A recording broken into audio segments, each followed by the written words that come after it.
Gulat di Indonesia memiliki organisasi. Organisasi itu disebut sebagai Persatuan Gulat Seluruh Indonesia atau PGSI. Organisasi ini adalah induk untuk olahraga gulat di Indonesia, bertanggung jawab atas pengembangan, pembinaan, dan promosi gulat di semua tingkatan. PGSI juga menyelenggarakan berbagai kompetisi, baik nasional maupun internasional, dan menyeleksi atlet untuk ajang seperti SEA Games, Asian Games, dan Olimpiade. Tapi, pernah kamu berpikir, apakah kita memiliki undang-undang untuk mengatur organisasi olahraga di Indonesia? Jadi, untuk mengatur organisasi olahraga di Indonesia, kita memiliki dasar hukum keolahragaan di Indonesia. Regulasi utama yang mengatur organisasi olahraga saat ini adalah Undang-Undang Nomor 11 Tahun 2022 tentang keolahragaan. UU ini menggantikan UU Nomor 3 Tahun 2005 tentang Sistem Keolahragaan Nasional, sehingga seluruh aspek pengelolaan olahraga kini berpedoman pada Undang-Undang 11 2022. Jadi, UU ini mengatur seluruh sistem keolahragaan nasional, mulai dari pembinaan atlet, penyelenggaraan kompetisi, kelembagaan olahraga, hingga tata kelola organisasi olahraga.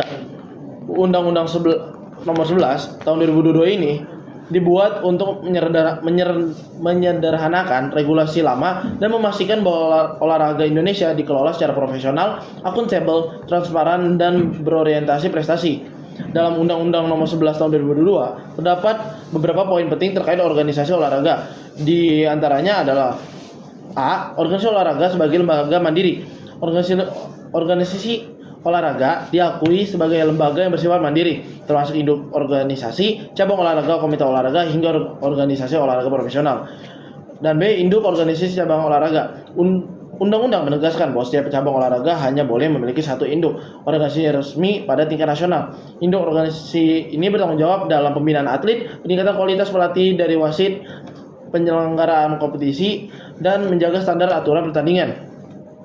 C. Tata kelola organisasi. UU juga mengatur bahwa organisasi olahraga harus memiliki AD atau ART yang sesuai ketentuan nasional, sistem kepengurusan yang demokratis, mekanisme pemilihan ketua yang transparan, laporan pertanggungjawaban keuangan yang jelas. Dan D. Kerjasama dengan pemerintah. Tentunya ini dibutuhkan karena walaupun organisasi adalah olahraga bersifat mandiri, pemerintah tetap berperan dalam pembinaan usia dini, pengembangan olahraga prestasi, penyediaan sarana dan prasarana, dan pendanaan tertentu sesuai aturan. Tujuan dari pengaturan organisasi olahraga adalah untuk menciptakan organisasi olahraga yang profesional dan tidak tumpang tindih. 2. Mendorong pembinaan prestasi yang lebih efektif. 3. Meningkatkan kualitas manajemen olahraga dan memastikan ekosistem olahraga Indonesia berjalan secara sehat dan terukur.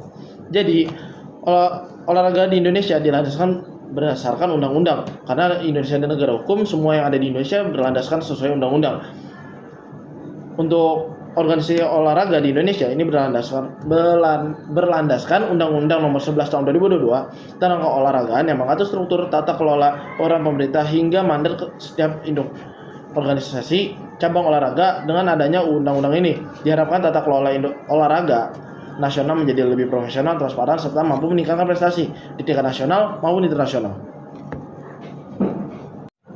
Oke, jadi saya akan menjelaskan perkembangan sejarah gulat dari masa ke masa yang dimulai dari masa kuno, yaitu pada masa sebelum Masehi, pada 3000 sebelum Masehi sampai 500 sebelum Masehi. Mesir kuno ditemukan ada lukisan gulat di sana. Dan pada dinding-dinding makam Beni Hasan sekitar 3000 sebelum Masehi, tekniknya sudah mirip gulat modern, kuncian, bantingan, dan pegangan kaki. Di Sumeria dan Babilonia, artefak dari Mesopotamia menunjukkan gulat digunakan sebagai pelatihan prajurit. Yunani kuno, gulat menjadi bagian utama Olimpiade kuno diperkenalkan tahun 708 sebelum Masehi. Aturan mulai dibentuk, termasuk area pertandingan dan larangan serangan tertentu. Gulat dianggap olahraga tertinggi karena melatih kekuatan dan strategi. Dan kedua itu masuk pada bagian kekaisaran Romawi, yaitu 500 sebelum Masehi dan 5 sampai 400 sebelum Masehi. Sampai 500 Masehi. Jadi pada kekaisaran Romawi ini gulat ditemukan dari 500 sebelum Masehi hingga 500 Masehi. Romawi mengadopsi gulat Yunani atau bisa disebut pel dan mengembangkannya menjadi lebih keras. Pertandingan dilakukan di arena dan kadang menjadi tontonan besar. Setelah kekaisaran runtuh, gulat kehilangan pusat perkembangannya, tetapi tetap hidup sebagai seni bela diri di raket. Gulat masuk ke zaman abad pertengahan, yaitu pada tahun 500 hingga tahun 1500. Gulat berkembang menjadi olahraga rakyat di Eropa seperti di Jerman, Swiss, dan di Inggris.